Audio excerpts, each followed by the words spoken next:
meeting of the Shreveport City Council has now been called to order. Councilman Fleury will give the invocation, and then we'll have the Pledge of Allegiance led by Councilman Green.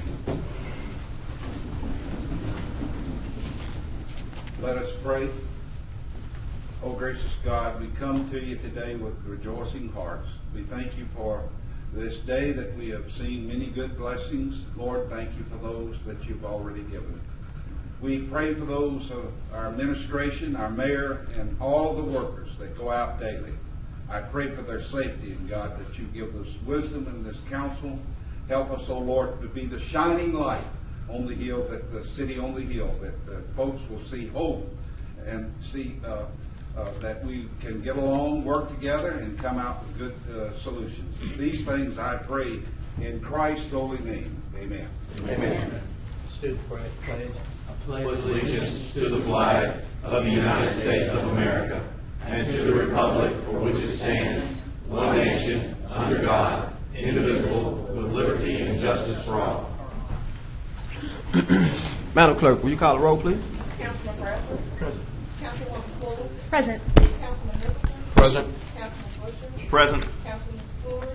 Present. Councilman Green. Here. Councilman Rose. Here. Friday. So today is Friday.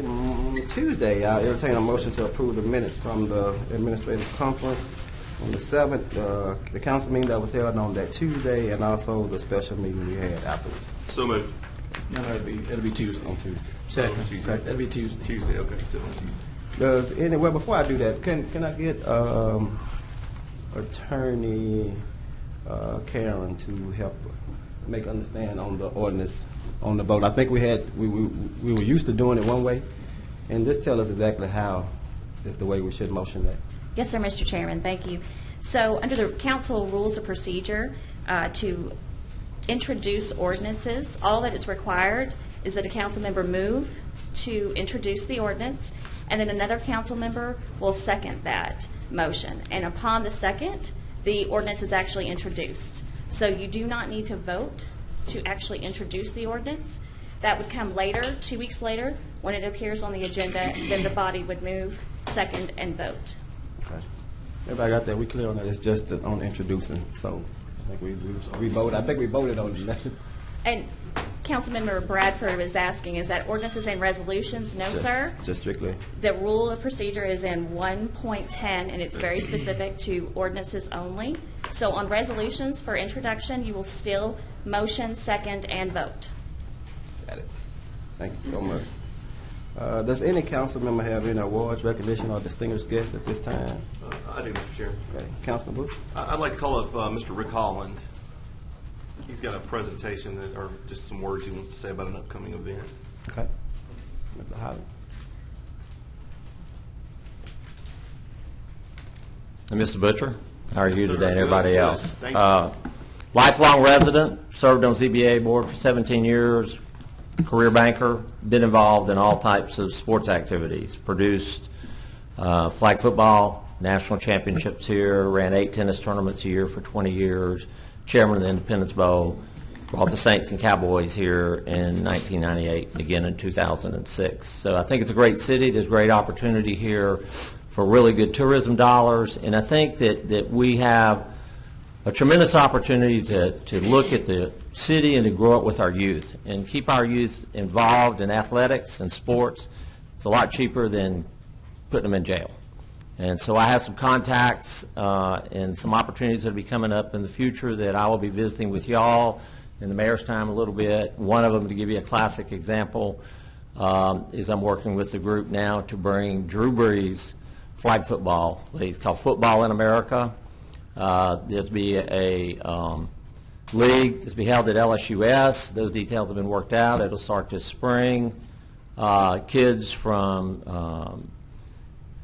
10th grade all the way down to kindergarten. So it's non-contact flag football, and that's, if you watch the national media and stuff and all, that's where our country's going to go. The contact, the head injuries, the insurance companies that are not going to cover that anymore. That's just one example of what's going on. I've been on the committee that's redoing Quirby's Tennis Center now. We can do a lot there with the community and the kids that are in the underserved areas there. So just this Drew Brees thing will get us really big-time attention. He will be here to kick it off himself at the end of February, first part of March. But I'll keep y'all posted on the details on that. And hopefully he's going to win the Super Bowl and be our champion there. But there's multiple sports like that. I've talked to the Y, to the FCA, to the school board people. I visited with some different city officials, and I think we've got a lot of opportunity for a lot of return for not very much money. And I'm willing to volunteer my time and my insight and my energy to help move this forward, and I'll keep y'all abreast of what's going on anytime. Anybody have any questions? Rick, it's going to be at LSUS is what the plan is towards. Yeah, they'll have a spring league and a fall league. Okay. And they'll be playing about 10 games, and it's going to be a first-class operation, and that's just the beginning of a lot of different opportunities. Like I said, there's a lot of people interested in it, that university, the Y, the FCA. I think there's an opportunity to work with the school board, and, the juvenile detention centers and all. Let's keep these kids. I know myself, I raised two boys by myself, and the one that stayed in athletics never got in trouble. The one that didn't was always in trouble. So there's the equation right there. Let's take our kids and let's get them in athletics and keep them out of trouble. Thank y'all. We'll see you in the future. Hold on one second. Yes, sir. Councilman Green? What's your number, Ray? Pardon? Your number? You have a number? Yeah, 464-3665. And should I not, that's the best way to get me. If I don't answer, just send me a text. And I might have some bigger things coming. So we'll be in touch. Thank you. Rick, thank you for coming up. I appreciate it. All right. Any other councilman? Seeing none.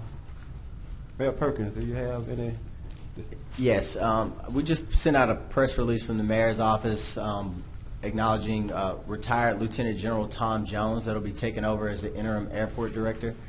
Stacy Kuba stepped up after Director Thompson's resignation a couple weeks ago. So I'd like to thank her for doing that. She's done a remarkable job. Lieutenant General Tom Jones is a retired three-star general from the Air Force, and his job when he was in the Air Force was to run the airports throughout all of the Air Force. So he has a background for this, and since retiring, he also serves as the interim director for San Antonio's airport. So he brings a lot of tools to the table to help us on our pursuit of being an international airport and growing our airport. So I'd like to point that out. And also, Chairman and Council, since the last time we convened, unfortunately, we lost a member of the Shreveport Police Department, Officer Shatari Payne. So it really pulls at the heartstrings of our community when instances like that happen. And just to go over some of the arrangement details, the viewing for the public began today at noon and will extend to 4 p.m. At Winfield Funeral Home, located at 3701 Hollywood Avenue. The wake service will be held from 6 p.m. until 8 p.m. tonight in the sanctuary at Summer Grove Baptist Church, located at 8924 Jewella Avenue. The funeral service will be held at 11 a.m. Saturday in the sanctuary at Summer Grove Baptist Church. Please continue to keep the family in your prayers. Unfortunately, the Water and Sewage Department lost someone as well. Mr. Patrick Turner, a maintenance specialist in our field operations, passed away this month. He served our city for 11 years. So at this time, I would like everyone to take a moment of silence to remember both of these individuals.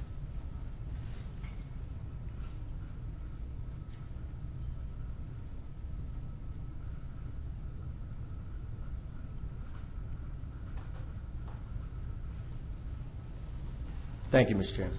Thank you. If there's no one else, then Mr. Green, anyone has anything relative to property standards they'd like to see Mr. Green about? Any questions, concerns? No. I just want to ask the lady who I think she's not coming back in front of us anymore, but you think she's taking care of any of her problems? The household? 219 Columbia? Yeah, Columbia. Well, she was in dealings with Mr. Mike Brock. He made her an offer to purchase the property. Okay. And he said that he would also take care of the legal matters as far as the succession. So right now, she only has a couple of days to file the first JDC, or she can go ahead on and sell to Mr. Brock. Okay. And we wouldn't have to If she doesn't, then we'll proceed with demolition. All right, just want to know. Thank you so much. Okay. All right. I did want to recognize Mr. Prentice Smith. Great columns we have in the Shreveport, so I don't know if you want to have a word or not, but I just want to recognize that you preside the audience, okay? Just want to see how things will run. All right. Okay. Mr. Clark, you'll have a plan for us on Tuesday? Okay, that's fine. And we'll have the budget to actual finance report on Tuesday also. Don't have any public hearing. Ms. Jones, will there be any legislation added tomorrow? Not that we're aware of. We are. None to be added. No? All right. So we have the following request to speak. Vice Chair? Jerry Little.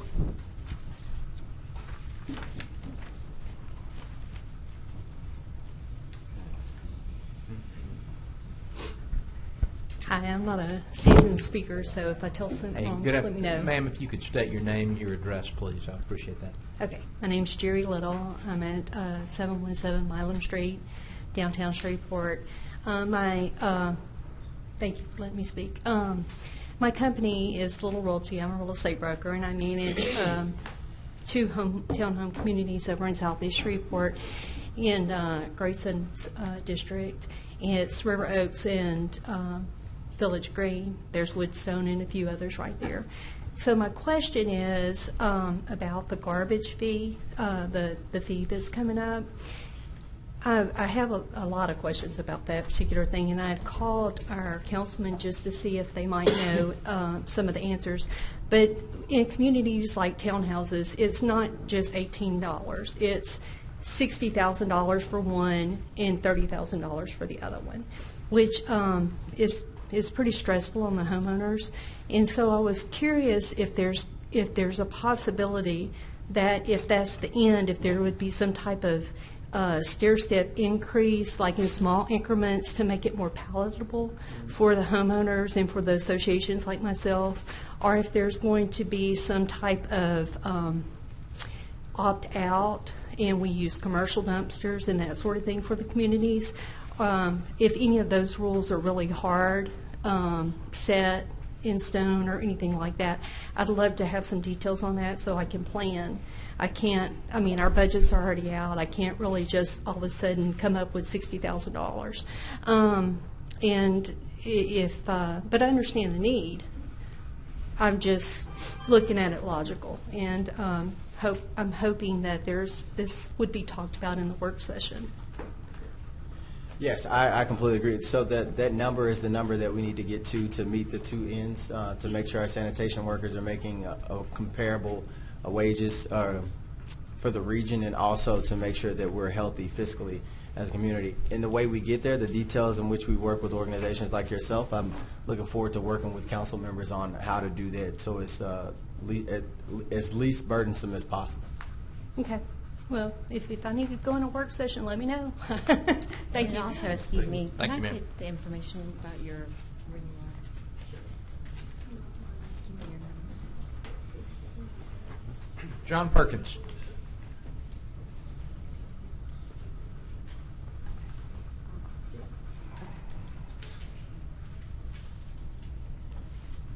Hello, I'm John Perkins, 310 Gentilly Circle in Shreveport. I was at a Reform Shreveport meeting, and I heard nationally noted urban planner Joe Minicozy talk just about this situation. I know I'm not supposed to look at the mayor. And what he said to a question posed after one of his talks, he said these sorts of Band-Aid solutions to the problem of sprawl that most American cities are dealing with happen to be something like buying a bigger stretch waistband to solve your waist expansion. It does not solve the problem. It's a Band-Aid on it. Recently, Charles Marone, who also spoke here in Shreveport thanks to Reform Shreveport, and I hope you guys are following Reform Shreveport, he said in a talk to the Harvard Law Forum at the end of March 2018, he said, the practice of continuing to sprawl, to just keep building and building and building, is a business problem. It's a problem of business efficiency. And if you continue to sprawl, you're basically hoping to, although you're losing on every transaction, and that's why we're here, we lose money on these transactions where we sprawl, you're basically hoping to make it up on volume. And that's what we've done. We just keep building and building and building. His talk to the Harvard Law Forum was amazing. And in about 40 minutes, you can get the gist of the problem you're facing with. That's why I rise today in opposition on behalf of my wealthy friends who are taxed enough already, they're members of the Tea Party, and my asset limited, income constrained, employed friends who don't have 12 extra dollars. That's why we shot it down last time. Now you're asking for 18. How are you going to get there? I suggest that you hold off on this until you have done a fearless searching inventory through your practices. They're wrong. They've got us here over decades. It's going to take us decades to get out of it. And you do a national search for guys like Paul Farmer, a Shreveporter, who's retired as the American Planning Association president. He comes here once a month to work on his house as therapy and conducts breakfast with any of us that are interested to hear his thoughts. He's taught at some of the bigger schools. He's also been a planner for big cities like Minneapolis and Philadelphia. He's here once a month and loves Shreveport. Bring help in and do a fearless search at what's wrong, because this is a national issue and it's writ large here in Shreveport right now. Thank you for listening. Thank you, sir. Brenda O'Brock.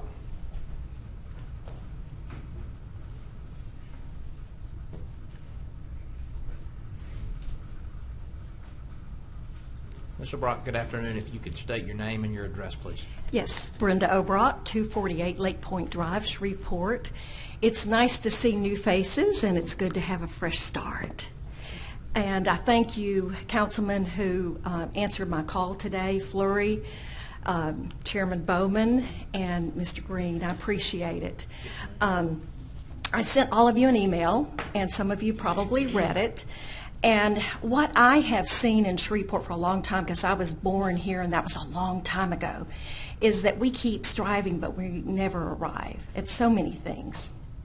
And I don't want us to continue making those same mistakes. It breaks my heart to see us just flounder.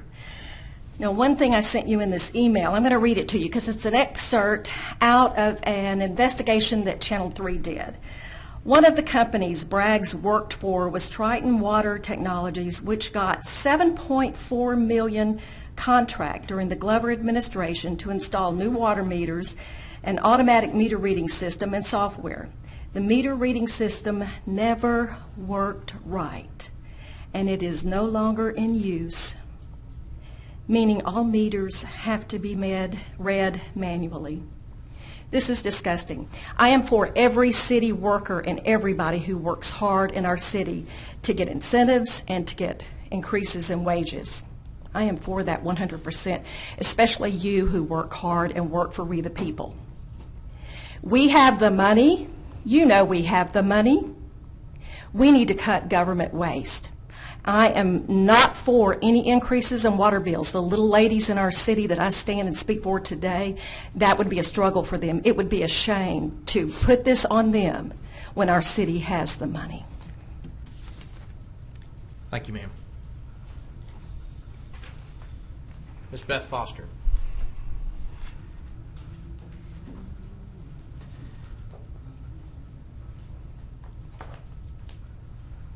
Ms. Foster, good afternoon. If you could state your name and address, please. I'm Beth Foster, and I live at 108 Clearbrook. And I'm here to congratulate you, and I want you to know that I belong to a great organization. It's called National Exchange Club. And we do American things. And we give children a flag to wave. And I'm here to talk about good government. And this land belongs to you. This land belongs to me. And even though you're elected, I have a voice. And I congratulate you, Adrian. When I first met you, I looked in your face and I said, you're okay. And I appreciate you. And I really hope that we can really work good. And I know you're going to be a great mayor for our city. And I also appreciate every one of you here. Everyone has what I call a tutu. And when somebody messes with my tutu, I have a voice. And every one of you up there has a tutu. And I think that we need to be sure that we have open government. And I want to be sure that even though we have this technician, it was hard for me to find my representative number on the website. And I'm not sure yet if it's user-friendly with our website yet. Because I'm 28 backwards, and it's hard for me to get on that computer and even find it. And the other thing is government, good government is open meeting laws. I want to thank James Green, because he is the one that told me about this meeting today. We go way back, because we did programs for children in the schools. Well, we tried to motivate them by money. But if we're going to motivate children by money, what kind of jobs do we have? And I came here to live in Shreveport because my husband engineered and built a company by the name of Western Electric. Now, if you want people to come here to Shreveport, you've got to have Southern hospitality. And our people and this music in this town are the greatest resources we have. And we were wined and dined here, and we created near 8,000 jobs. And also, I want you, if you want to have people come to Shreveport, you're going to have to think about American production, inventory, and control. Because if industry comes here to Shreveport, they're going to have those things in place. How we live in Shreveport. This is Captain Shreve's International Port, Rose Center, Sportsman Paradise, and we've got music. And those are the things we need to work on. And also, I want us to preserve our Southern American history. We live here in Dixie. We have Holiday in Dixie. We should be able to listen to Dixie songs.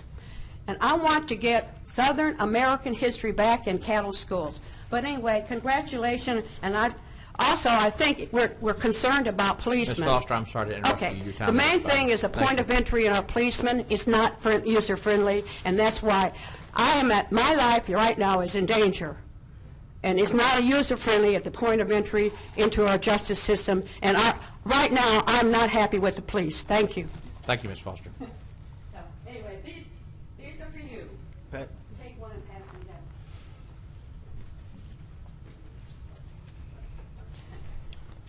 And anybody wants a flag?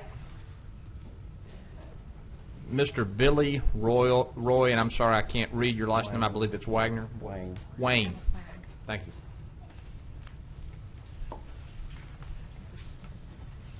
Sir, good afternoon. If you could state your name and address, please. I do apologize. I thought my writing was better than that. I think it's my reading that was the problem, sir. Thank you. No problem. Billy Roy Wayne, 9051 Mansfield Road, Shreveport, Louisiana, 71118, Executive Director of the Urban Support Agency, Shreveport, Louisiana. Let me first of all commend and say congratulations, Mayor Perkins, and to each of you who are newly elected on this council as you endeavor to serve the people of this city. In July of 2018, my agency, an after-school tutorial, standardized tests, and summer enrichment camp presented a project to the appropriation grant application entitled VIP, Violence is Preventable. We wrote this proposal based upon information we were given by the city in regards to the appropriation request funds, and we received the appropriation guidelines. Our agency is proven and has proven success in keeping children not only off the street, but in the home. We also have a proven track record of academic achievement. We wrote this proposal hoping to enhance our children's understanding that violence is preventable. Now, the program is entitled Social Emotional Learning. As of this day, we have not heard any response from this proposal, and that's why I'm here today. I'm asking that someone will tell us what is the status of our application and what measures of evaluation were used in order to select those or not to select those that were not selected. Thank you. Thank you, sir. Ms. Ora Hart.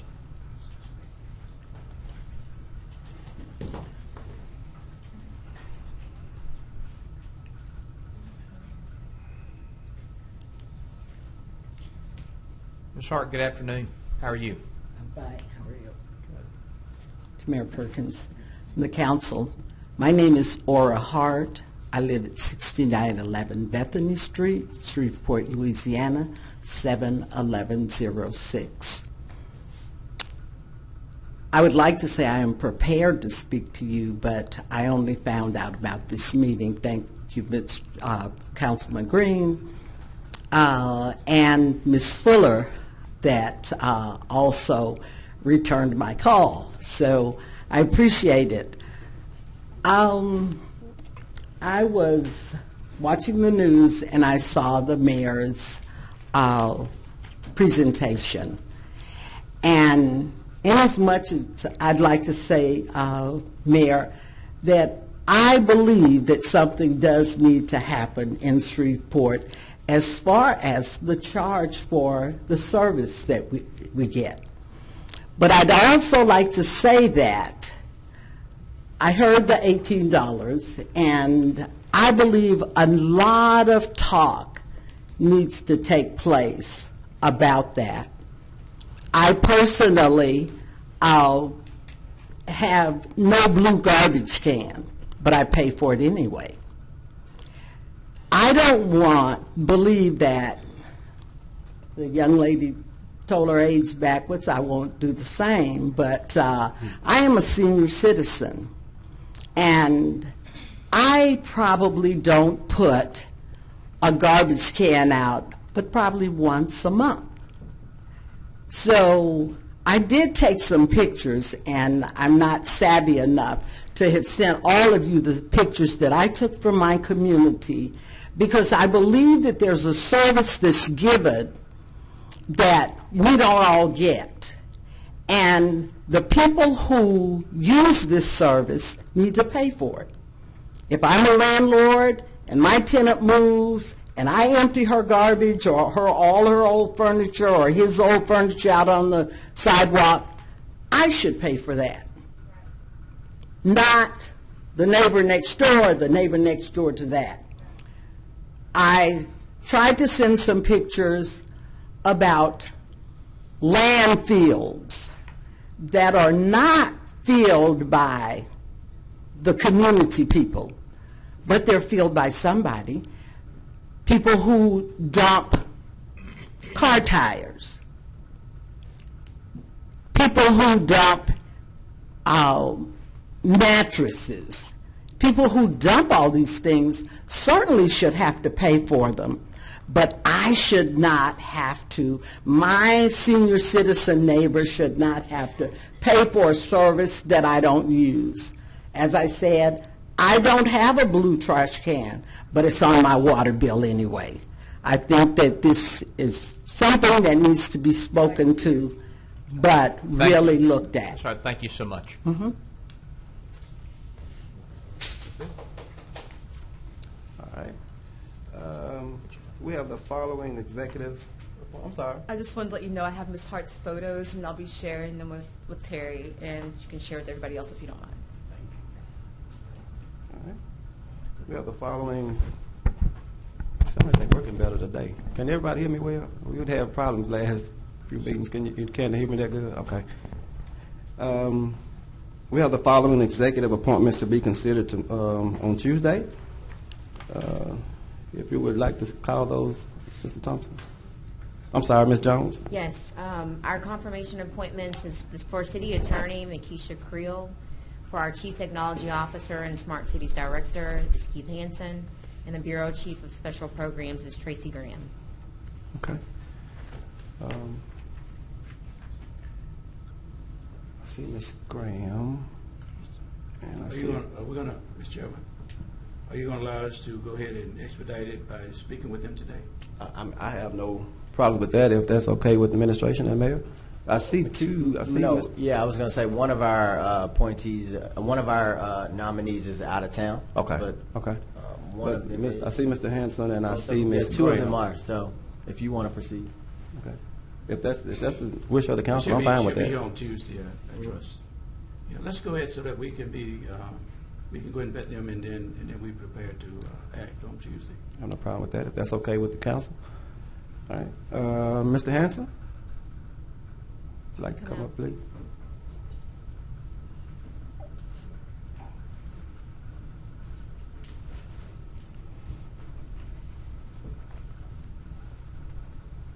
How you doing, Mr. Hanson? Very well. Good. I'm gonna let the others go before me.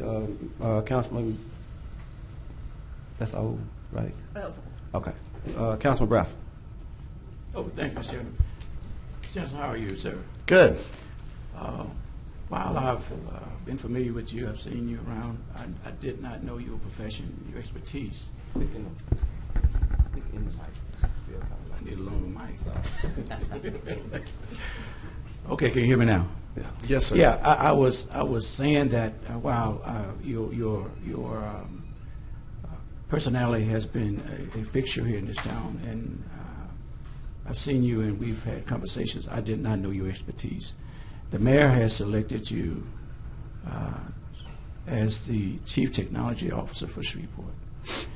Now, we've had a very strong IT department where Dan Thomas led us for years, and then Max Sanchez came back, studied, and I thought, and feel he's doing an adequate job. Now, tell me, what do you feel that you could offer the city of Shreveport as being the chief technology officer? I would absolutely agree with you. I think our IT department is very strong, but they are inwardly focused. Inwardly focused. Yes, Okay. sir. They keep all of the lights on and the tech running. And uniquely, I bring to the table an entrepreneurial mindset, a technologist perspective to more than just our networks and cabling and software support and application development. My professional background is I started software development since I was 12 years old. Had my first job at Porter Cleaners here, writing software for them.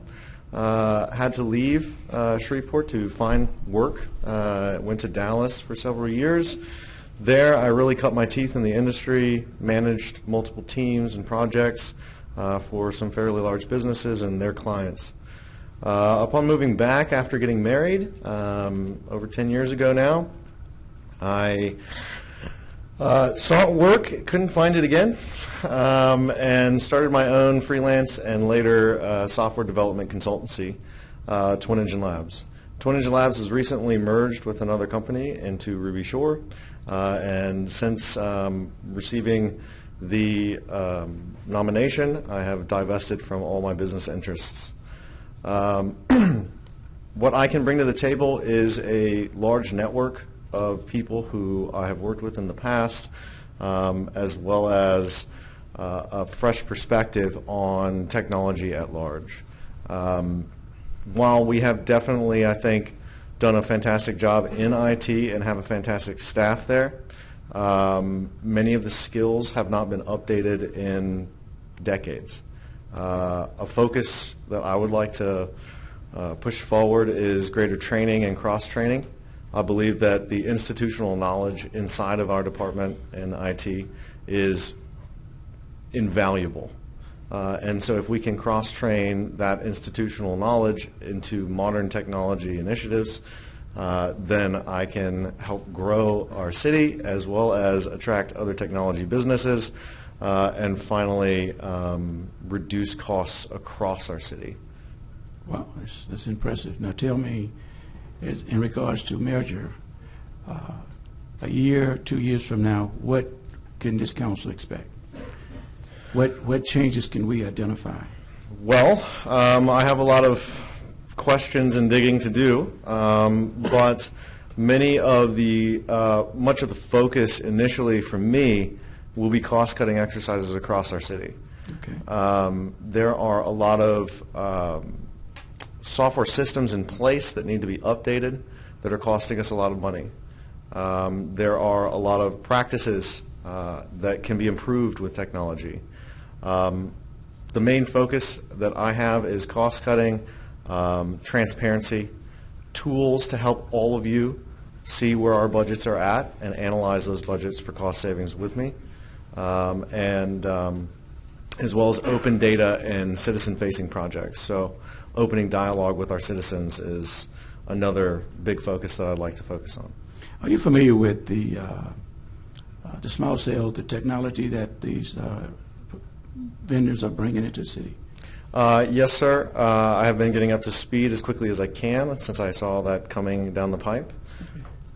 And you feel, and they have persuaded us, and do you feel, I mean, the mayor have promoted this since day one, that technology is the way to go, and we can benefit greatly in the future from having a broadband, as well as to be able to communicate nationwide, on present time. Do you see us going that way, and how soon do you think we can get to where we will be competitive to other cities? If I can digress just a little bit, to evaluate the possibility of universal broadband, we first need accurate maps. The current FCC maps that we have available to us that show coverage have a lot of wiggle room to claim an entire census tract as covered. So one of the first things that we will need to do is ask ISPs to cooperate with us and show us more specific coverage across our city. From there, we can evaluate where the gaps are and start planning collaborations and public-private partnerships, as well as any other initiatives that we can think of to get broadband in more places. Okay. And my last question is, I think you said that you never actually worked in city or municipalities before. No, sir. Okay. All right. But you feel confident that you have the skills and the expertise to do all the things that we would need to do. Yes, sir. Okay. Thank you. Thank you, Mr. Chairman. All right. Thank you. Councilman Butcher. Well, when this was being floated around and Mayor Perkins put this out here, that pretty much it should have been Keith Hansen because of your expertise. I have no doubt in my mind that you're the right person for the job, and I've been reading over the job description. My only question, and I asked the mayor this too, and I'll ask you, do you feel comfortable? I mean, the job itself as Chief Technology Officer, you're the man for the job. There's no doubt in my mind. But do you feel comfortable with the budgetary issues, the personnel issues, things like that? I mean, it's a $2.7 million municipal budget, and I just want to make sure that, you're comfortable with that. I know your company has had a budget and you managed it. And, I mean, how do you feel about managing a budget like that? I feel very comfortable managing that budget. I have been analyzing the budget that's available to the public, and I think it's a little more than what you indicated. Is it? Okay. But $3.2 million with operating expenses as well as personnel expenses. We have $1.2 million in the personnel budget. We have 7 unfilled positions in that department right now. Yes, sir. But in short, yes, it's all nuts and bolts, and to me, it's a business. Because I think originally the way it was written, it wasn't that you were going to be IT director as well as smart cities, and now we've kind of thrown that on your back. And I just want to make sure that we're all on the same page with that. I think you'll do a good job. I'm excited. You've already actually talked to myself and Councilman Nicholson this afternoon about some of the innovations that you're doing and ways to save the city money. So I hope that we'll continue to work together and do a good job to move everything forward. So, really quickly, I would like to clarify. Mark Santos is currently a I think well loved in his department. Done a fantastic job there. I fully intend to utilize him to the greatest extent possible. Good. So much of the IT concerns that go on day to day will still be under his responsibility, and just reporting will be different. I will be largely focused on external as well as internal, but trying to get more and more collaboration happening across our city that technology can enable. Okay. Well, thank you. I appreciate it. Okay. Thank you, Councilman Butcher. Vice Chair Nicholson.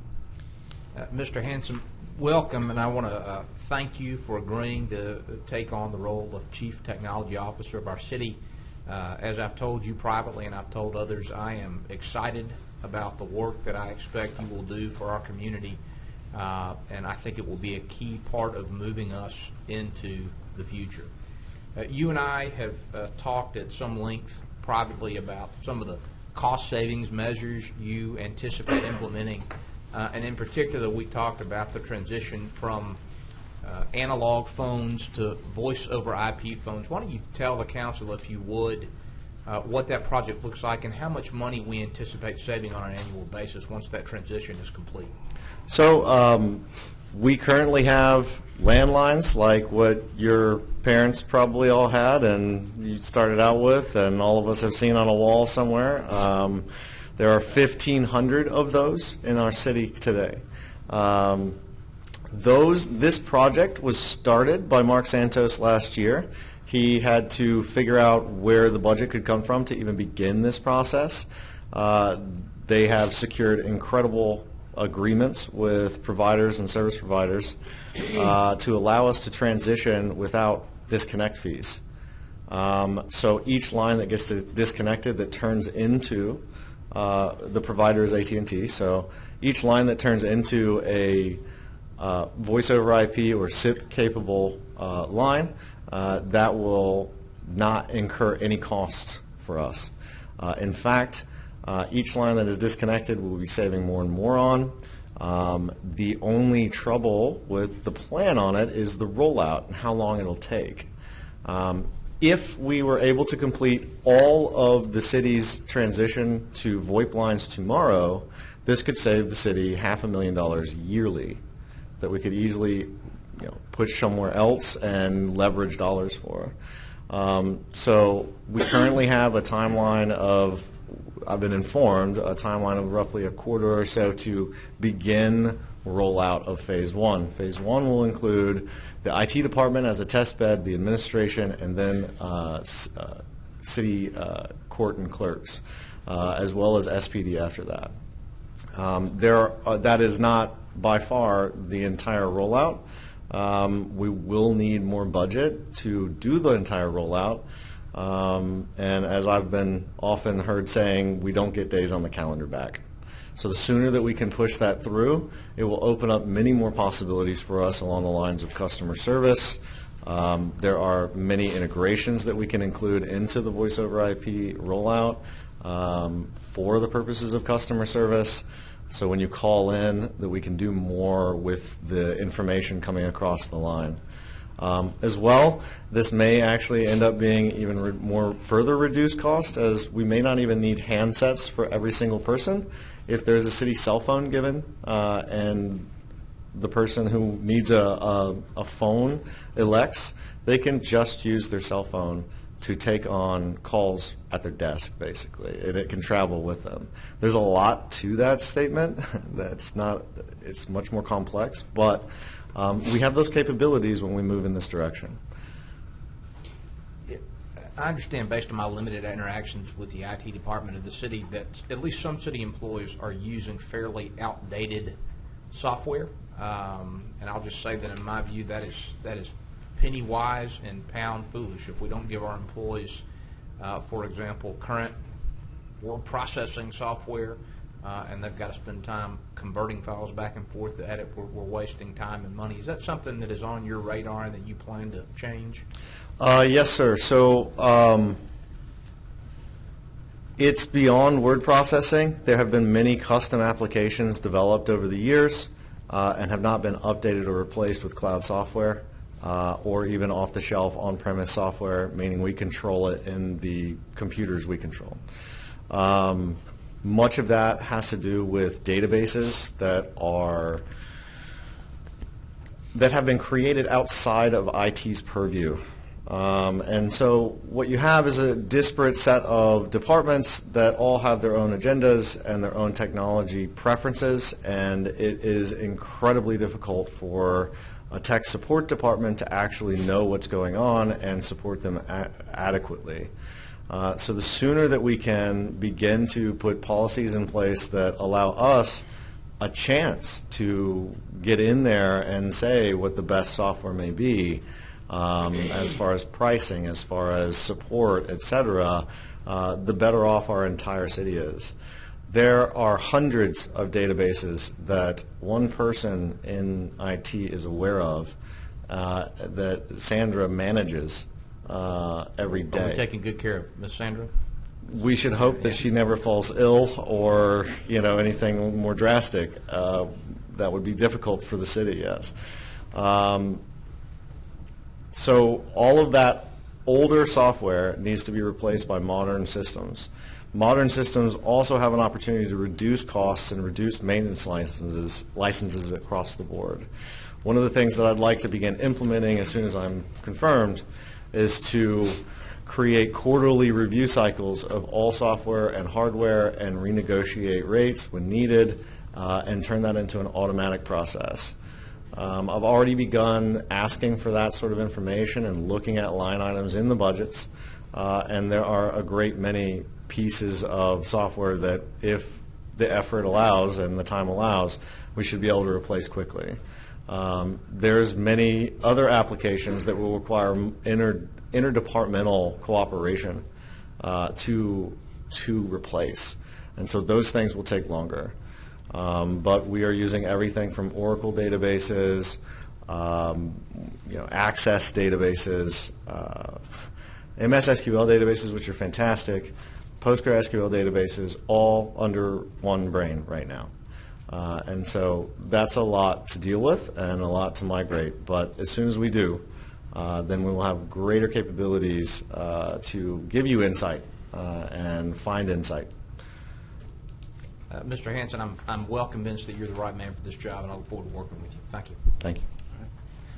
I think that's, I'm sorry, Councilwoman Fuller, and that's a new one.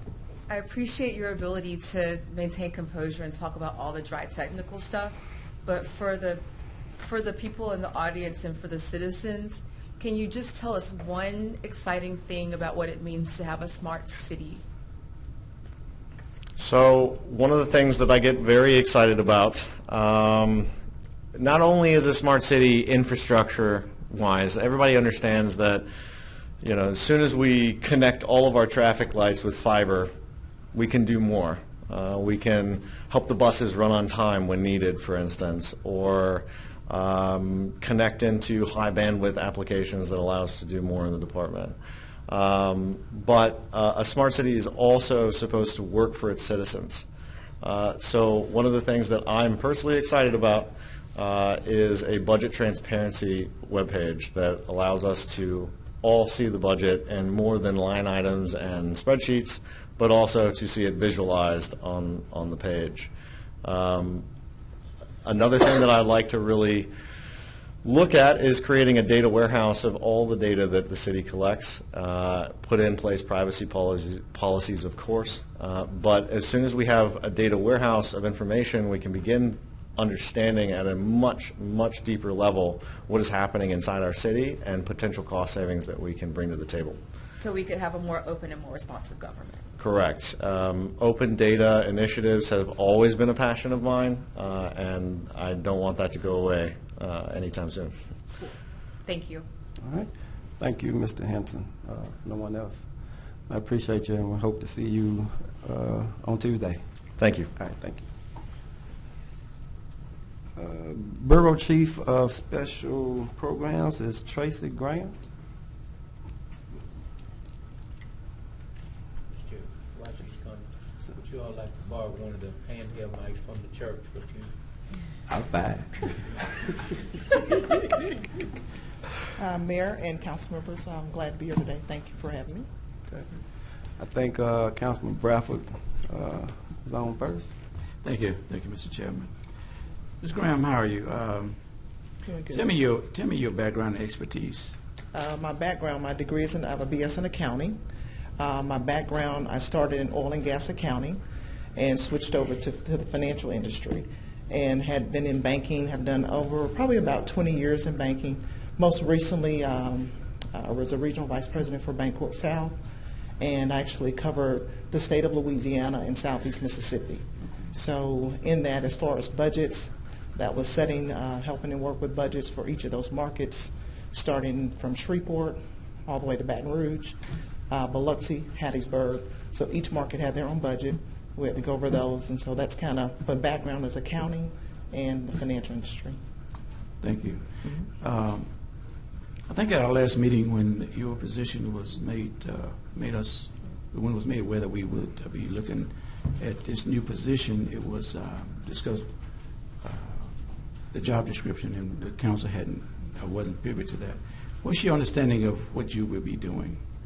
Basically, again, with all the background I've had in housing, having worked in the Shreveport market for over 20 years now and working with housing, the people, and also the neighborhoods. Growing up in Shreveport, I grew up in Moortown, went to school here, did leave, but I did come back. But a lot of it is going to be dealing with affordable housing, which I have been a part of probably for over 20 years, and working with the HAPPY programs. I started out from the bottom in banking, as you could say, worked my way up. I was a lender, a mortgage lender, worked through the ranks, and so again, to me, it's a passion of mine to see people get decent and affordable housing, but also to make, I think a gentleman talked about the sprawl. That's something that you see with housing. You build outwardly, and your city has to continue to give services. So we want to try to make it to where people want to live in the communities and actually live there, go to school in their community. So that's what I would think my background would help with that. But again, still with the housing. Is there any neighborhoods that you would see as being a priority to others, or you just want to just hit the road running? No, there are some priorities, but again, I will have to take the lead on working with the choice neighborhoods where the targets are for that. But again, I will follow the lead of the mayor and Ms. Moore as far as where we need to go as far as what neighborhoods. But again, being from Shreveport, you kind of know what areas do need attention, but our entire city needs attention. So it's more of a holistic. You really have to look at from inside out, not from outside in. Good. So, Well, my last question, and Keith Henson made me ask this question. Can you save us any money anyway? I'm an accountant, so I am. The consultants may not like me because I am that person. I am frugal. I'm that person in my house. I am that person everywhere. So again, I have to see things in writing. I need breakdowns. I need to know what you spent the money on. So yes, I will try to do my best to do that. All right, thank you. We look forward to working with you. Thank you. Okay. Councilman Nicholson. Hey, Ms. Graham, good afternoon. Thank Good you afternoon. for being here. Tell us a little bit about the Choice Neighborhoods Implementation Grant. How much money has the Department of Housing and Urban Development awarded us, and what is that going to be used for? The $24.2 million. Yes. There's going to be different portions of that. Again, as I mentioned, there's going to be the housing piece. That's going to be a large portion of it. Again, the neighborhoods. Again, you're going to be again, you see all the different things going on with the different financial empowerment centers and different things like that, but you have to build around those. When you bring in services, you're going to have to bring in housing, business, and people. So again, some of that's going to be used for business as well, but again, initially we're going to be looking at housing. All of that will not be used for that, but again, it will be business as well, small business and housing in the neighborhoods. And will you have a team in your new position that you'll supervise in implementing the grant? Yes, there will probably be a grant administrator, an inspector, because as you're talking about this type of money, there's going to be building. I'm not an inspector. We want to make sure things are built right, built to code, and that's initially who I'll be working with as far as a team and the entire team of community development. Will we construct this housing and then give it or sell it? How does that work? I'm just With asking. my background in housing, you don't do that. Okay. You have to identify the people first. Okay. And so, again, all of these things work together. Like you said, the Financial Empowerment Center, you want to get the people ready, financially get them credit ready. You want to make sure they can sustain and maintain the house, so you want to identify those people up front. And then you won't have houses sitting empty. So that's not the goal. The goal is to have people ready to move into these properties. How is the responsibility of managing a $25 million grant of that nature compared to your past work in the banking industry? Compared to banking, if you add up all of the markets that I dealt with and all the different people, again, the cities, I'm not managing the city, so I can't take that job, but managing those different budgets, I could compare it to in the fact that you really have to manage your time, you really have to be a good listener, and understand that everyone's voice does count.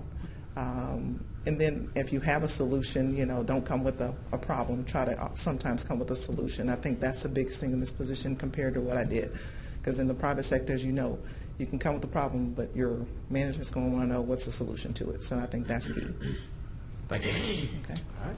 Thank you. One question. How long have you been with Ms. Money Moore? I have not started yet. Yeah, I mean, how long have you known her, is what I'm saying? Oh, then with the mortgage industry, I've known that, like I said, I would actually literally deliver my packages. When I was a mortgage lender, I wanted my customers to get their grant dollars. Okay. So everybody probably knew me because I was going to hand deliver mine. So. All right, that's it. That's all I need to know. Right. Thank you so much. Thank you. All right. I think that's it, and we'll be looking forward to meeting Ms. Creel again on Tuesday. Does anyone else have any other questions on that? That was it. There are no items on the consent agenda. Ms. Jones, let's continue with items to be adopted. Under resolutions, resolution number 5 is authorizing Leona Giroux at 3315 Meriwether Road to make a connection to the City of Shreveport's water and/or sewer system. Okay. Keep going. Under resolutions on second reading and final passage, resolution number 4, authorizing the execution of a cooperative endeavor agreement with the African American Celebration Corporation. Resolution 6, to repeal resolution number 196 of 2008, which establishes the City Council Haynesville Shale Revenue Committee. Resolution 7, to allocate funds to specific not-for-profit organizations from funds budgeted and other charges in the 2019 Riverfront Development Special Revenue Fund. Resolution number 8, to request the mayor to authorize the traffic engineer to draft and submit to the council ordinances which establish traffic control signals at the intersection of St. Vincent Avenue and 84th Street and Jewella Avenue and Tate Street. All right. Councilman Bradford. Thank you, Mr. Chairman. I was just curious, Councilman Nickerson, on your Resolution 6. And I'm aware that that committee is not even functioning. What your rationale of deleting it? You don't think it'll ever come back again? Yeah, Mr. Bradford, thank you for your question. I did discuss this with the corporate counsel, and I do not anticipate that Haynesville Shale revenue in the foreseeable future is going to be at a sufficient level that requires a separate committee for its management. I understand that there have been discussions concerning the rescission of this resolution and the dissolution of this committee before I joined the council. We certainly can reinstitute the committee if the need arises in the future, but for now I think the sensible thing to do would be to dissolve the committee. Okay. Yeah. We didn't, from the past council, we didn't vote. I mean, we didn't meet not one time. That was Councilman Jenkins and I. We had no meetings at all in the past. Well, I know. I mean, there was nothing to meet about, actually. Right. But in regards to just rescinding committees, before we came on board 4 years ago, the Small and Emerging Business Task Force hadn't met in 8 years. But we saw a need and a purpose to move forward with that, and we did some accomplishment. But that's different. But I'm just saying the lack of meeting, council, and one day I'm gonna really hope, after we leave, that the council could have more resources to do their job. Right. Having a full-time job and putting in whatever time we can, I don't think it's adequately serving our districts, but at the same time, it is what it is. Okay, I agree. Okay, Ms. Jones, would you proceed with introduction of resolution? Resolution number 9 authorizes the mayor to accept a monetary donation in the amount of $250,000 from Shreveport Green, the Corby's Park Foundation, to the City of Shreveport, Louisiana, to be utilized by the Shreveport Department of Public Assembly and Recreation.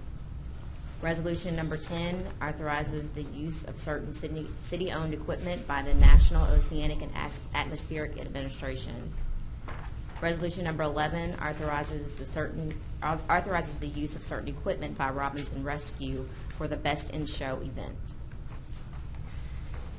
Okay. Mr. Bradford, is that old? That's the old, right? Yeah, so, Okay. All right. Introduction of ordinances. Ordinance number 3, amending the 2019 budget for the Riverfront Development Fund. Ordinance number 4, amending the 2019 budget for the General Fund.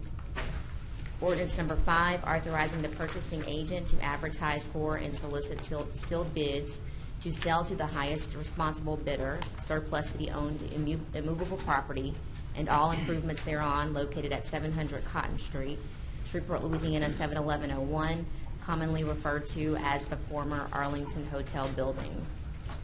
Ordinance number 6, amending various articles and sections in the City of Shreveport, Louisiana Unified Development Code. Ordinance number 7, amending and reenacting portions of chapters 74 and 94 of the Code of Ordinances relative to the solid waste collection fee.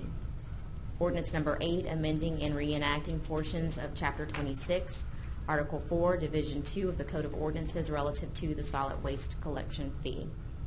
Ordinance number 9, amending the City of Shreveport, Louisiana 2019 General Fund budget.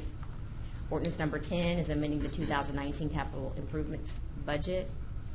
Ordinance 11 is amending Section 2-191 of the Code of Ordinances relative to the Department of Information Technology. Ordinance number 12, authorizing an encroachment onto the city's public right-of-way located at 1961 Midway Avenue and 1965 Midway Avenue as more fully described herein, and to authorize the mayor or his designee to execute an encroachment permit with the Caddo Pierce School Board.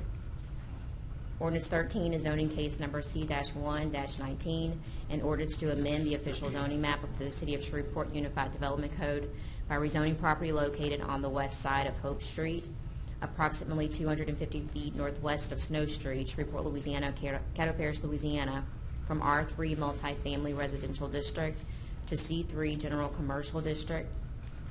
Ordinance 14 is zoning case number C-3-19, an ordinance to amend the official zoning map of the City of Shreveport Unified Development Code by rezoning property located on the north side of East Florno Lucas Road, approximately 1,000 feet east of Ellery Road, Shreveport, Caddo Pierce, Louisiana, from R1 Single Family Residential District to C1 Neighborhood Commercial Planned Unit Development District. Ordinance 15, zoning case number C-6-19, an ordinance to amend the official zoning map of the City of Shreveport Unified Development Code by rezoning property located on the northeast side of Forum Drive, approximately 410 feet northwest of Corporate Drive, Shreveport, Caddo Parish, Louisiana, from Natural Areas District to I-1 Heavy Industrial District. Ordinance 16 is zoning case number C-85-18, an ordinance to amend the official zoning map of the City of Shreveport Unified Development Code by rezoning property located on the northwest corner of Missouri Avenue and Jackson Street, Shreveport, Caddo Parish, Louisiana, from R2 Multifamily Residential District to C3 General Commercial District. All right. Okay, Councilman Bradford. Mr. Chairman, thank you. Mayor, it's going to be a lot of discussion and conversation regarding ordinance number 7, which we're going to introduce on Tuesday. Are you prepared to give any remarks regarding that proposition at this time? Yes. I mean, I can reiterate my remarks that I gave in the press conference yesterday. The decision did not come lightly to me.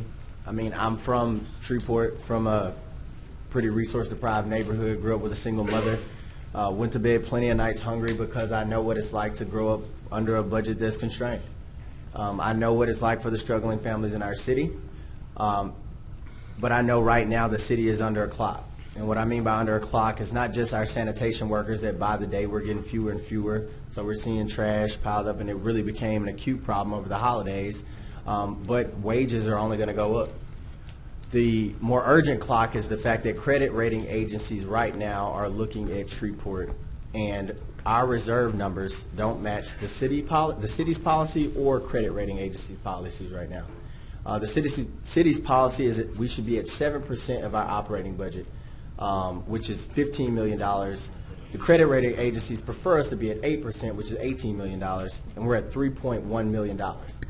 We're accruing unaccounted expenses every day considering the government shutdown. So we've already paid over $1 million in expenses that hopefully when the federal government get back up, we can pay back. But we don't know what, the point of it all is we don't know what's going to happen in a year.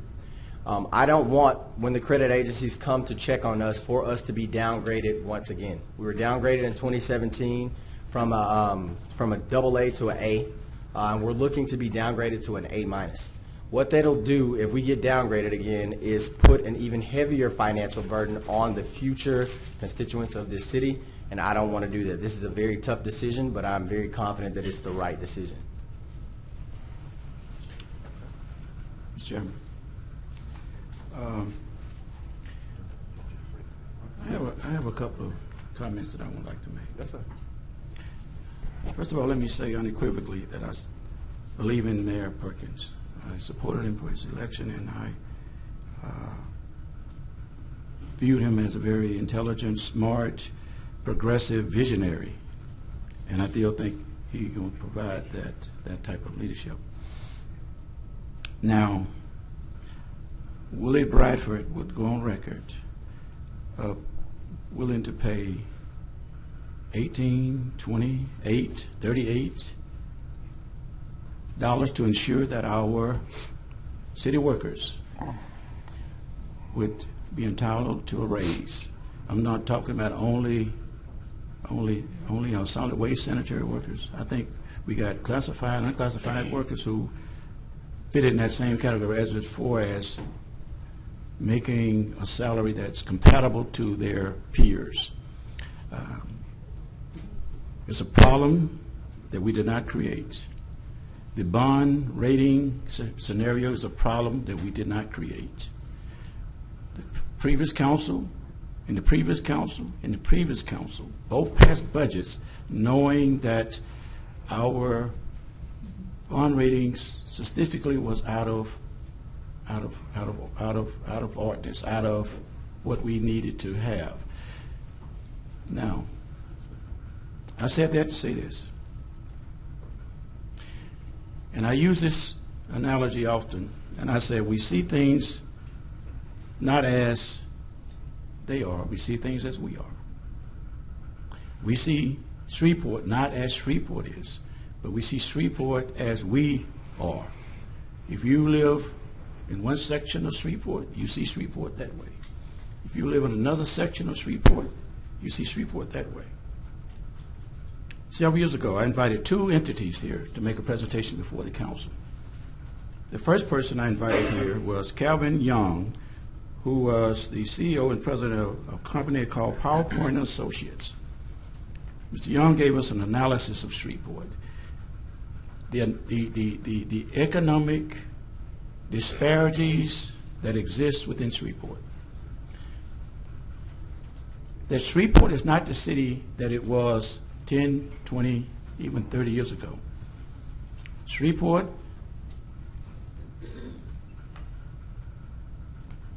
is a city that statistically is on the decline. You don't have to believe me. You can just call back to a person that I invited here 2 years ago, Lynn Stevens, who gave us the Alice report. At the end of her report, she mentioned that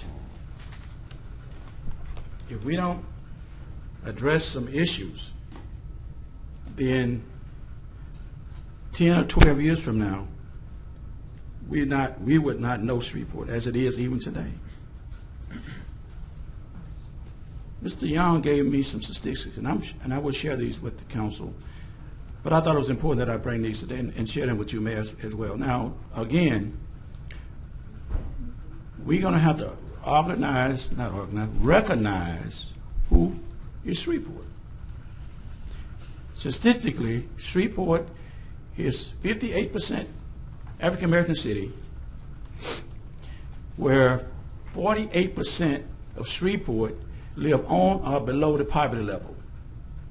On or below the poverty level. Shreveport has a disparity in wealth and prosperity in regards to African Americans and our white citizens. Every council member usually have an issue. My priority, my major issue. My councilman, colleagues from the past council would tell you that my priority interest for 4 years was how do we close the gap in economic disparities between African Americans and others. Shreveport, according to, at the time we invited Jeffrey Thomas, who was at that time with MSI, gave us statistically that Shreveport generates $17.3 billion in revenue. Our economy is $17.3 million, but in that, African American companies, businesses, and contractors was only receiving 1%. 1% of that economy. The city of Shreveport has a fair share program that was instituted 20 years ago. In that fair share program, in spite of whatever methods, procedures that we've been trying to be inclusive, have not produced what it needs to produce. The disparity in what African Americans receive is dismal compared to what is being generated through the city. Even yesterday, I was invited over to a community that a lot of this work is going on, this consent decree work, to be shown the workers who's doing that work. Now I don't get into a lot of administrative things, but I would say that 90% of the person that was doing that work was either out of Shreveport in or Hispanic.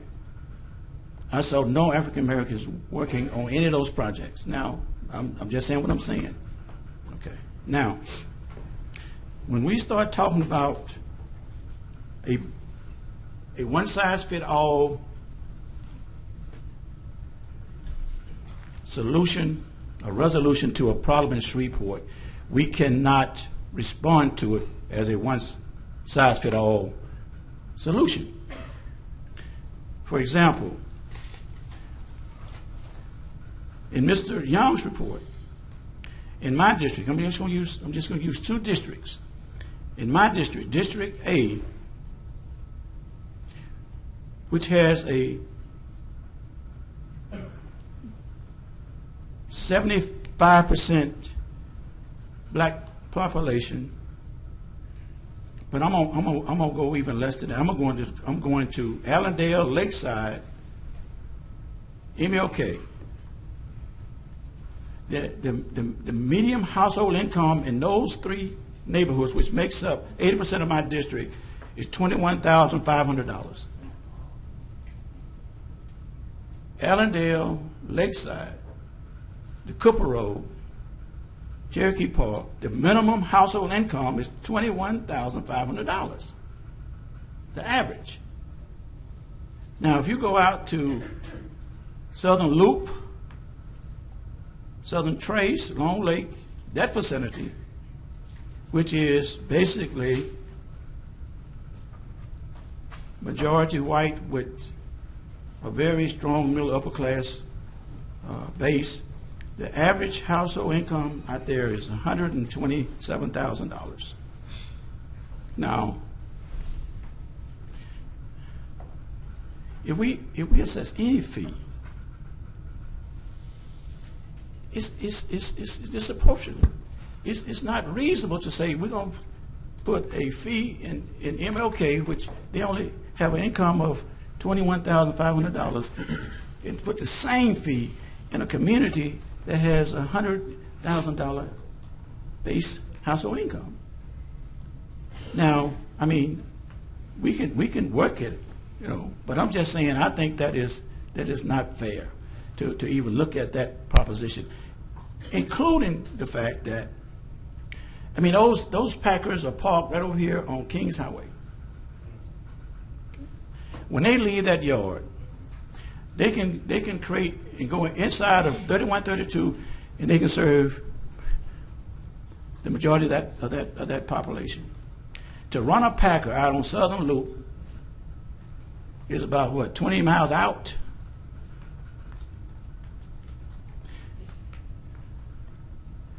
And to run a Packer inside of Allendale and Lakeside, the cost is tremendously different. Tremendously different.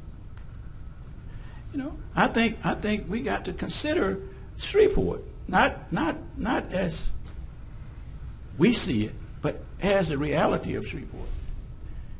And what is the ability of our people? My day job is managing clinics. I operate clinics in the poorest section of Shreveport. We call, in my operation, a program that's called a sliding fee scale. We see everybody come through those doors. If they're not insured, we put them on the sliding fee scale. And if the sliding fee scale basically says that you pay according to your ability. If you don't make no money, we'll write off a percentage of your health care. If you make more money, we'll write off less percent of your health care. We don't look at a one-size-fits-all solution to providing services to our citizens. I think we're going to have to, Mayor, we're going to have to look at that same scenario. We got to understand and respect. When people get up and say, I've got more calls, feedback from this proposal, even more than when the previous mayor introduced her proposition. I don't have it, Councilman. I mean, it may sound petty, but I just got a raise on my Social Security. I can't pay a garbage fee. Again, I'm gonna say that we have become complacent as a city where we do what we do. We don't like to be, disturbed in those kind of ways. But at the same time, they are not exaggerating. Some of our citizens are not exaggerating when they say, I can't do it. I can do it. I will pay mine and my neighbors. Okay. But I can't pay, but in my Aunt Dolly who lives in Allendale who's 88 years old, I pay hers. But at $21,500 annual household income, I don't want our citizens. Now, we can work this out, and we said we would. I don't want my citizens to having to decide, do I need to buy groceries, do I have to buy my medicine, or do I need to pay my garbage collection fee? It's not fair to even go to them with that. Let's put this on, and we're going to offer it as an introduction, but I think we got a lot of work to do. In coming up with a product, if you will, that this city can embrace. We're gonna be bombarded with a lot of our citizens who feel like, whether it's right or wrong, whether it's just out of habit, that we don't want to be charged for a fee for garbage pickup. But the reality is, when you got half of your city that's poor and African American,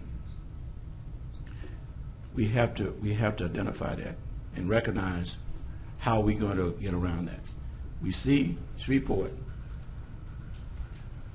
not as Shreveport is, but we see Shreveport as we are. My last statement is this. 3 years ago, and I appreciate, I took some councilmen and the clerk on a bus tour of my district. And to show them firsthand some of the conditions that exist there. Now, again, it is what it is. I'm not trying to get any sympathy, but I want to show you what Councilman Fleury did. So when he got back to the office, he was like, I never seen that. I don't know if you guys ever went to the MLK area or went to pockets of Allerdale and pockets of Lakeside to see the poverty that's dripping from those communities. And he referenced this in his, and that's why I called him and I thanked him for this. He did a press conference on Wednesday. And the first thing he said was, listen, some districts can afford this, but Councilman Bradford district can't afford this. He specifically said, my district, parts of my district cannot afford this. How do you say that? He said that in response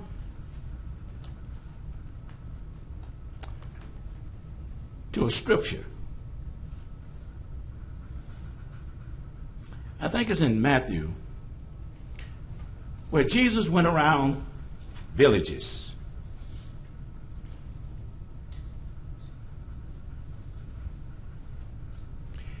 And he saw the deplorable conditions of those people. And the Bible said that he had compassion. And because he had compassion, he acted. Now, I don't know if you was here last time he was here, and he said to me, Councilman, your cousin left you some of this stuff. And I said, you're right. You're right, he did. I said, but I can't use that excuse no more. I used that excuse for a minute. But now they're looking at me to fight for them. They're looking at me to help them have a better quality of life. And one of my very dear constituents called me this morning. And he said,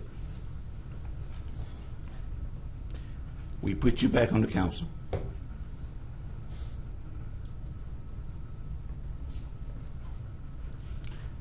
So that you can fight for me. Thank you. Councilman, thank you, Councilman Bradford. All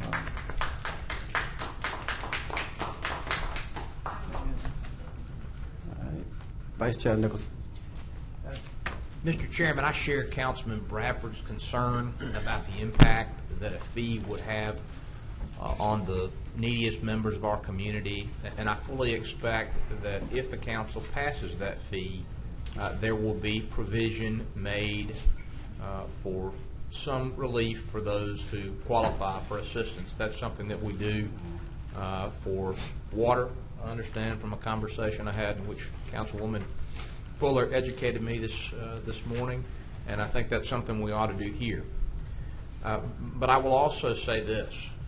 The fact that the city has a $3 million operating reserve is a crisis and an issue that must be, in my view, immediately addressed. It makes my blood run cold to hear Mayor Perkins say that we have had to make payments of $1 million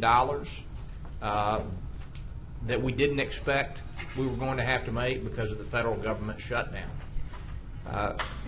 I don't want to be dependent on President Trump or anybody else in Washington for the fiscal solvency of our city.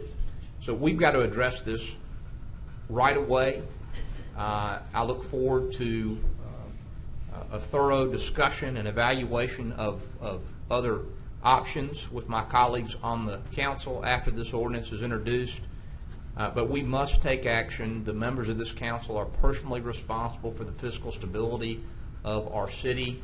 And in my view, a fee of some kind for solid waste collection is a responsible way to address the crisis. Thank you. All right. Thank you, Vice Chair Nicholson. Councilman Boucher.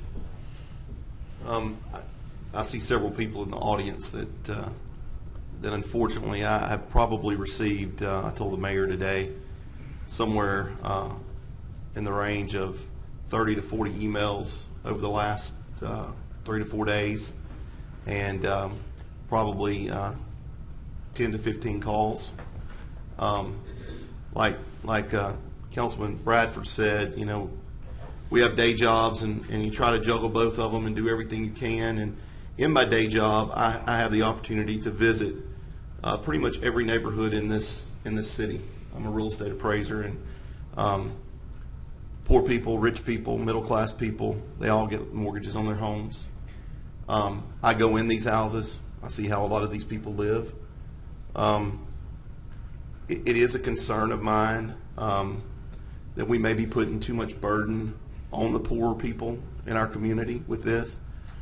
I'm also concerned about those of us, most of my calls are a little bit different than Councilman Bradford's. Most of my calls are the city's not fiscally responsible, and or has not been fiscally responsible. I honestly don't have an answer to that question. The mayor and I talked about that. It's been 2 weeks. I mean, we're digging, but it's a $450 million budget. It concerns me that we have firefighters, we have police officers, we have sanitation workers, we have water and sewer, we have all these people that need a livable wage. And I mean, costs are going up, insurance is going up, everything's going up, and I'm concerned. You know, my first knee-jerk reaction when this was brought up to me was, well, maybe we're rushing it. But I also understand that I put it to somebody like this the other day. Let's say you make $50,000 a year, and that's all the money you've got coming in, and you spend all but $43 of that. You've got that in reserve. That's it. What if your car breaks down? What if your child has an appendicitis and you have to pay a deductible? What if your wife gets cancer, God forbid? What if something like that happens?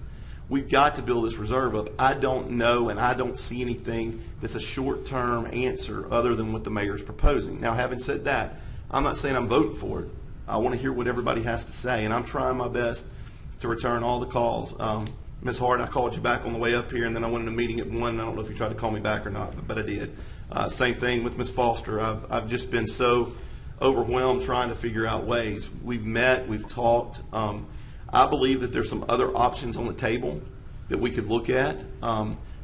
You know, it's real easy to say, let's cut spending, but, you know, I can look at my budget which is very small, and say, okay, well, I went out to eat last night. It's not like that with the city of Shreveport. There's thousands and thousands of people at the dinner table. So it's going to take a while for us to dig in and figure this out. I will be voting to push this forward for the next 2 weeks, where we can start a dialogue and a discussion on this. I want to hear everybody's input. You know, I don't mind if we fill this whole room up. I want to hear what people have to say, and I think the mayor does too. But I hear a lot of, you know, I had one guy call me last night, and I wasn't able to answer his call, but he left me a long message, and I feel his pain. I understand what he's saying. It's, you know, we've got all of these things going on, and we're mismanaging money, and I said the same thing on the campaign trail. I think we all probably did to a certain extent, that we wanted to get in here and be fiscally responsible and do the right thing for the city. But, you know, bashing the mayor, bashing a new city council that just got here, we've got to give the man some time to get in here, and he's trying to do some things. Now, I may not agree with what he's doing, and we may talk about it, and we have an open dialogue, but we got to give this man some time to try to get his agenda in place. And he's only had 2 weeks. It was on the news the other day. Somebody said he'd been here 2 months. 2 weeks. I mean, you know, and I'm not asking for a huge honeymoon. I mean, he signed up for this. He's a grown man. He's been in the military. He's fought in wars. I mean, he's a grown man. But I'm just saying that we need to sit back, take a deep breath, and understand that we're trying to do the best here. And if I vote for it, if I vote against it, there's so many things to take into consideration. I mean, Councilman Bradford is 100% right. There are people that probably may not be able to eat because of this $18. Luckily, most of us sitting here will be able to. So I just want the process to play itself out. I have introduced several things to the mayor, and I will continue to do those. that include cutting some things and looking at moving some things around. And he has assured me 100% that he's going to work with me on that, and I believe him. So I just want, I want to hear what you have to say, and I'm going to vote the way my constituents want this to go. I'll be honest with you. But I also know, like Councilman Nicholson said, we're at a very critical state in Shreveport. We're going to have to do something. So anyway, I welcome anybody. If I don't get right back with you, please understand that I'm taking just as many calls, and I may not be able to talk. But I want that dialogue, and I would suggest everybody be here Tuesday, everybody be here the next Tuesday, and let's talk this thing out and hash it out together. Thank you. Thank you, Chairman. Thank you, Councilman Butcher. I have Councilman Green. Thank you. Thank you, Mr. Chairman. Yes, sir. And thank all of you. I guess I just talked to the mayor on yesterday, so I'm kind of behind. But I talked to a lady today, and she said to me, she said, Pastor, I get a certain amount of money, and when I pay my bills and take care of my business, I only have about $19 left. So what do I do when they go up? She said, are they going to cut my water off?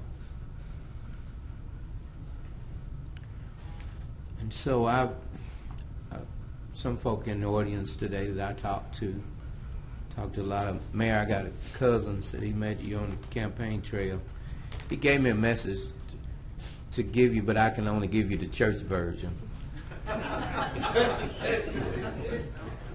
So I told Art part of it, but I can only give you the church version. But anyway, but I would just like to say I don't think that we should rush into doing whatever. He gave me a message. Uh-oh. Sorry. Oh, okay. Make me feel like a rock star. But listen, there's one thing that we can do that we possibly may not be allowed to do on this body. I preached a sermon on Sunday that was entitled, When You Find Yourself in a Pit, Call Jesus. I believe if this city, in this land, we take Jesus out of everything. We took him out of the schools. All over the country now you got shootings, and we don't call him until there's an emergency. But I believe if we decide to put him first and talk to him about this, he says, if my people who are called by my name would come off their high horse and just consult him, he said it'll make a difference. He'll heal the land. He'll forgive their sins. If we put him first in whatever we do, I believe that Jesus will work this out for Shreveport. He'll work it out for America. But I would just ask that before we got our mind set and we say, because I wasn't planning on saying anything today, I just wanted to listen. But I'm where I am today because of prayer and trusting in God. I know even the pastor police, they don't even want them to have prayer service in the parks anymore. Everything we uninvite him out of is going to fail. Amen. And I just think today, and before we start deliberating on anything, that we ought to invite Jesus in. And once we invite him in, he says, trust in the Lord with all thine heart. Lean not unto thy own understanding. In all thy ways acknowledge him, and he'll direct your path. I just believe, Mr. Mayor and Council, that if we invite him in, sincerely invite him in, it'll make a difference in what we do. And that's all I want to say. Thank you. All right. Thank you, Councilman Green. I have Councilman Bradford, you back on again? Mr. Chairman, I did hit the button, but I yield not to speak. Okay. Ms. Fuller, you didn't hit the button. I was expecting you to, but that's...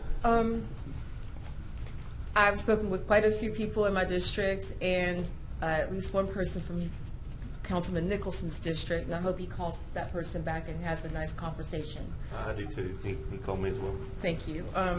You don't need to call him back, but I think that Mr. Nicholson absolutely should. But listen, I've heard people say, I can afford this. I think we should have done it 30 years ago, but I'm worried about people in our most vulnerable populations. I've had people call and tell me that they are on fixed incomes and they absolutely cannot do this.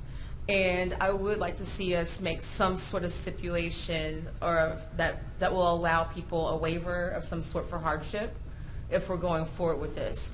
But people have brought up several different questions about commercial property, about the retirement, if we actually, about privatizing completely. And I do want us to have a thorough conversation about all of those things. And just to pivot, there's a database that I want to introduce Councilman Bradford to that will give some real flesh to his data. It's called Community Commons, and I want to sit down with you and show it to you, because you can pull data sets and it will put them into the geography so you can see a color-coded map. And I think that Councilman Fleury and Nicholson can see. I've got it pulled up right now. And what it will show you is the disparity that he's discussing. So I've pulled up the racial demographics, and I've pulled up children in poverty. And if I take the transparency down on these, so you see the higher concentrations of green will show you where the majorities of our black population are. And then if I take that out and you look at just children in poverty and you see where the higher concentrations of those are, that shows you kind of the economic impact of what we're talking about. And it gives some credence to what Councilman Bradford is saying about the geographic locations of people that are in vulnerable populations. And there is some cross-section and correlation between that and race. And I think that we should actually take that into account. I think that it's a valid concern. That's all. Okay. All right. Thank you, Councilwoman Fuller. I did punch the button that time to say something. All right. And I don't want to prolong the conversation, Mr. Chairman, but I think it's a healthy conversation. And again,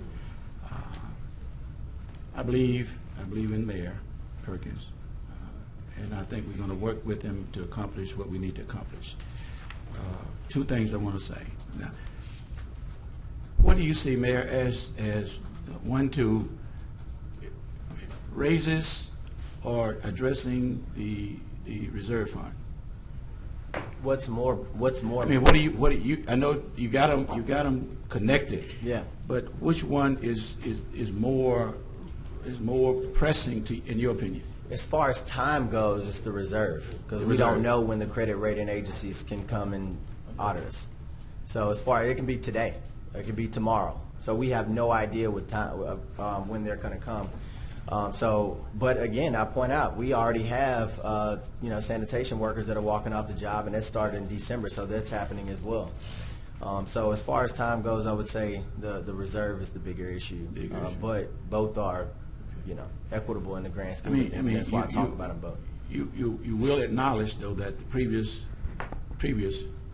two administrations understood the same challenge that you're facing.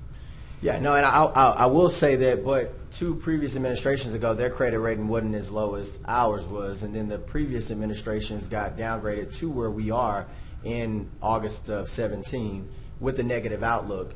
And the previous administration, the previous council, nobody took the measures necessary. None of the measures that were recommended by Moody's have been taken by the city government, and that's my concern. And when I hear us talk about the needy of our community, we got to frame it in this way. If we push this down the road and the city can no longer provide this service and we have to privatize, look to Bossier at the number of how much we would be putting on their backs then. I care about those communities just as much as you. Like I said, I'm from that community. And Pastor Green, I promise you, I'm a Christian man. I pray every single night about my decisions and praying for discernment and strengthening this job. And the strong decision, the right decision, is the one that we've put forth. But I know that there's a democratic process for a reason. I have a legislator for a reason. I've already learned a lot from you all today. I've learned a lot from audience members today. And I'm just asking that we have the conversation to make the decision for what's right for the future of our city. Okay. And I think we all have that same concern, and we want to do what's right. But I want to say something, and I'm just going to say what I'm going to say, and that's all I'm going to do, okay? In 1977-78, when this city went to mayor, council form of government, I mean, the city was very upward bound. I think somewhere one of the mayors used as their slogans, Shreveport, a city on the grow. I mean, we was introduced to a lot of new industries. I mean, General AT&T, Lucent, Western Electric was one of our base companies. They had at that time somewhere around 3,000 or 4,000 employees, and they got up to at one point 7,000 employees, and then in the early 80s, General Motors came here, and we had Gould Battery, and we had General Electric, and we had Mobile Poland, and we were just growing, okay. And for the next 40 years, the government of this city was what it was 40 years prior. It was 4 white council persons and 3 African American council persons. Some people here, including myself, who was a lifelong member of the NAACP. Every 10 years, when census came out and we had to redistrict, it was a battle because it was always anticipated that we will try to create districts that we can improve upon the council governance of the city. African Americans for 4 or 5 decades anticipated the day when we would have a black mayor and we would have 4 black city councilmen. I'm not saying anything but what I'm saying. They anticipated that day. And they thought that politics would be it wasn't a panacea, but it would be a very strong asset to improving their quality of life. They really believe that. And with the past election, through some of the venues that I travel, their expectations of what this city government would do rised. Okay. We got something that we never had before. And I'm just cautioning us to be sensitive to what I said earlier, in that we are a majority African American city with the poverty rate of that sector of our city, it are below the poverty line, 40% of us. And that if the city is not the city that we think it is, then I have what I call in my household, let's live within our means. And we found that since the government shutdown, that a lot of people who made a very livable wage, who missed a month's salary, is now having to make adjustments even to the extent of leaving and getting put out of their housing. They did not have a reserve fund that would last until they got back to work. And I'm just wondering, can we, there used to be a term called reverse discrimination. It still is a term. And I always told people that if we're going to change our direction, you don't go from drive to reverse. You first have to stop. You have to stop. And I'm saying, if the city is on a decline, like the Alice report says it is, then let's stop the decline. Let's put in measures and provisions that Keith Henson described, that we can try to stop the decline in our city. Let's build our capacity economically by making more opportunities for minority and African American farms and businesses to help participate in the economic of this city. If we're going to be a progressive city, if we're going to, and I don't accept the premise of comparing Shreveport to any other city.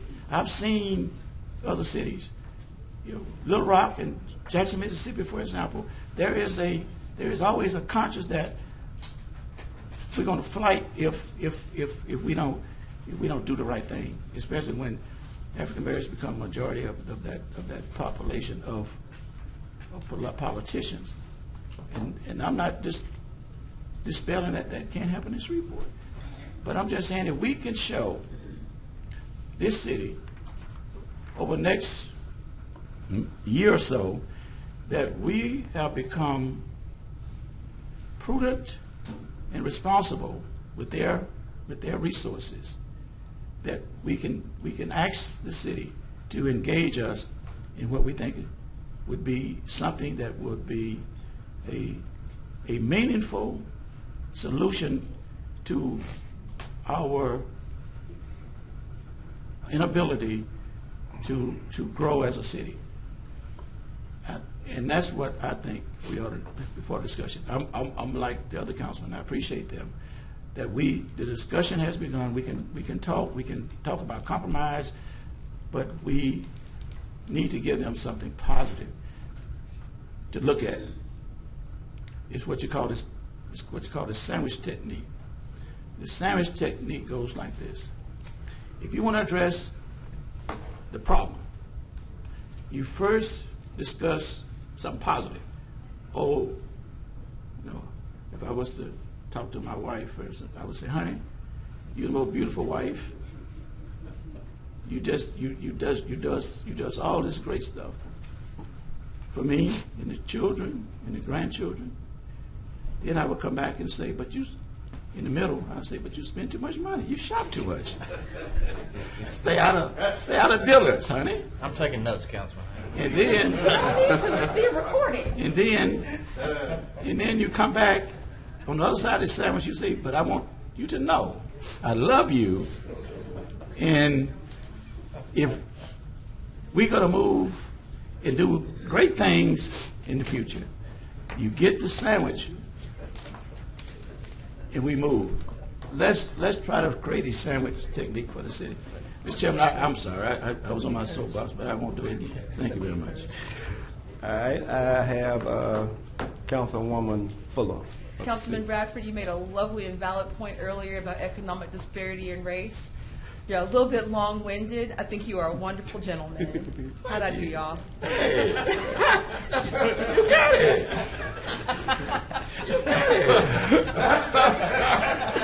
Mayor, I'd like for us to do some research on just some data sets that would show us what a sliding scale could look like.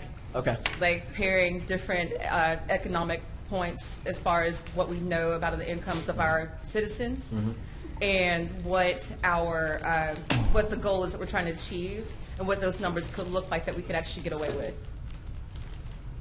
Just some samples of that would be probably the most helpful thing for us to have to look at. Yeah, so we can start making some decisions and we can start negotiating this. Yeah, we'll have that for you. And, for the council's sake, just to know, again, this wasn't a hasty decision. We already looked at how much we could tighten the belt as well with the city budget. And in the last 8 years, the city budget has only grown less than 0.5%. So we've been tightening the belt quite a bit, considering inflationary costs across the board, wages going up. So, that's not an option, in addition to the fact that we don't have time to really know how much, if we cut costs this year, what exactly it will render at the end of the year. So we've looked into that. But if there's any other additional research you'd like us to do across the board, then just let us know. We'll be happy to present that. There, I have something. Okay. All right, sounds good. Okay. All right. And I also would like to see Mr. Clark before we go into special meeting, if that's okay, sir. All right. If no one else, then Ms. Jones, would you proceed with ordinance on second reading and final passage? Ordinance number 79, notifying Union Pacific and other interested parties that the city engineer and director of public works through the office of the mayor are authorized to begin the process to reopen vehicular access to Lake Street from Commerce Street to Shreveport Discovery Center, including reopening vehicular access to cross over to Lake Street Railroad grade crossing. Ordinance number 1, suspending the effects of certain sections of the Code of Ordinances, City of Shreveport, Louisiana, specifically provisions in Chapter 10, Chapter 62, and any applicable provisions of the Shreveport Unified Development Code relative to allowing alcoholic beverages and open containers at Mardi Gras parades. Ordinance number 2 is suspending the effects of Chapter 50 of the Code of Ordinances, City of Shreveport, Louisiana, specifically provisions relative to prohibiting the operation of certain motorized vehicles on property located adjacent to the Red River at Mardi Gras parades. All right. I'm looking at it. Maybe opening of specified. Okay. Anyone have anything, any comments and discussion on that? No. Seeing none, Mr. Thompson, is there any legislation to be had? Appeals. I'm sorry, appeals to be removed or any legislation to be removed from the table today? Oh, no. Okay. No other appeals. We have no property standards appeals at all. The council has received an MPC appeal that will be heard on February 12th. Is that for that's for the rock crushing? Mm-hmm. Okay. Yes, that's correct. All right. So your district, Ms. Fuller, today. All right, and then are there any reports from officers, boards, and committees? No, Mr. Thompson, is there a clerk's report? We have an executive committee. As soon as this is over, if you would hit the gavel and then hit the gavel again. All right. Okay. I was told you had a clerk's report. All right, well. Mr. Chairman, before you hit the gavel, now you polled some council members regarding the officer's funeral tomorrow. Is Yes. there any special things that we need to know as for arrival time and meeting place? No, Who I set that up? think that I spoke to Ms. Price, and I just Chief want Raymond to. is here. Okay, Chief Raymond is here. I just want to make sure that I was hoping that we all would sit together, and that we can try to get some time arranged to where we'll meet each other and be able to sit on one accord. That was pretty much it. So the funeral starts at 11. Am I correct? Oh, very good. It does. The service is going to start promptly at 11. We actually asked all our officers to be seated by 10:30 because there will be a procession with the family and the honor guard, and for the services that will begin prior to 11. So actually, probably about 10:45, the events will be starting. Okay. But there will be an area provided for the council to sit together. Okay. I know in the past, firefighter and police funerals, that there's been a lot of gathering outside. It's supposed to be raining tomorrow. Are we going to gather inside or? There's quite a bit of room inside. Okay. And so they're actually opening up another viewing in the morning. Okay. From 9 to about 10:30, and then at 10:30 that process will have ended. We hope everybody be seated by that point. Procession start around 11:45, and then as soon as the funeral is over, head for the graveside services. Gotcha. Okay. Thank you. Is there any special time for us to be there? I would say by 10:30. Yes, sir. All right. Anyone else? Thank you so much, Chief. Certainly. All right. If there's nothing else, we do have a special meeting after this, so as soon as I hit the gavel, I will hit the gavel again, and we'll go into starting our next meeting. So I appreciate everyone. If there's nothing else, then... Mr. Chair. Yes, sir. There you go. Go ahead. Then this meeting is over. And the meeting of the Shreveport City Council is now being called into order. Now it's hereby given to the Shreveport City Council that will hold a special meeting immediately in the back. Okay. So with that being said, this meeting has been called to order, and we will have do the invocation also. Do the invocation also. If you want to, you don't have to. Okay, we've done the invocation already. So. All right, we all go to the back. Thank you. Mr. Chairman, I'm sorry. You will need, this is a special meeting, and then you'll have to vote to go into an executive sorry. session, so if you could just follow that agenda. I just did not do that right, did I? Thank you, sir. All right. We have no, okay. Can you call a roll, please, ma'am? Do that. I'm sorry. Here. Present. Here. Here. All right, here. No public comments. We're here to consider executive session I pursuant. move going to executive session, Mr. Chairman. Thank you. Second. Been moved by Councilman Bradford and second by Councilman Butcher that we're going to executive session. We've been doing Please this, vote. so you're right on point. Actually, that's exactly what we've already doing. Who is that? What's the Okay, name? let the record reflect that Oh, we yeah, okay. push the button again, please. And motion carries with 7. We spent a lot of money on it.